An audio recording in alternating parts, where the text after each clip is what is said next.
Dr. Lopez-Maldonado, we heard many of the speakers and experts here talking about the importance of connecting with different processes and bringing in different stakeholders. One process I'm not sure everybody knows much about or has been keeping on their radar is actually the UN's Permanent Forum on Indigenous Peoples Issues. And in April 2025 this year, in the declaration, there is a statement acknowledging and wanting to engage more in the UN 2026 conference and asking for how do we facilitate that and create that space. So what would you recommend the global institutions to ensure inclusive and meaningful participation of multi-stakeholders in the coming 3 years? Yeah, thank you very much.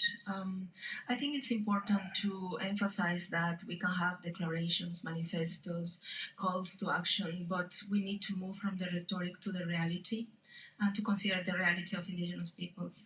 And also we need to consider that indigenous science is something that comprises indigenous knowledge traditions to solve the most complex environmental challenges, including water challenges, and this requires also to have our minds open for other ways of knowing and doing things.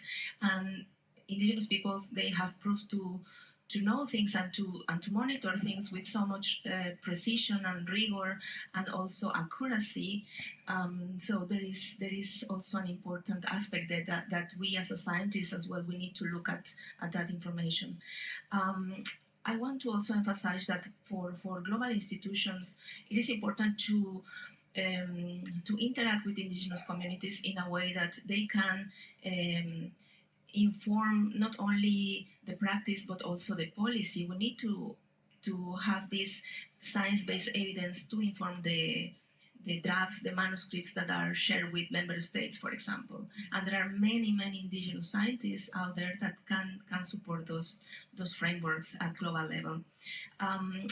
For the future, for the UN Water Conference and beyond, I think we need well-funded mechanisms devoted to recognize the participation of indigenous peoples, to recognize their indigenous science, their processes for water monitoring, and also to consider other very important issues and aspects like the free, prior, informed consent form, the recognition of their intellectual rights and data sovereignty, food sovereignty, all those topics that are completely related to water issues, to water problems. Thank you so much.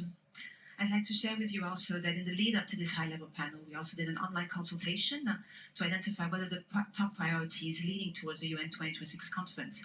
And I must say there is convergence. It is about accelerating commitments and action. It is about water-smart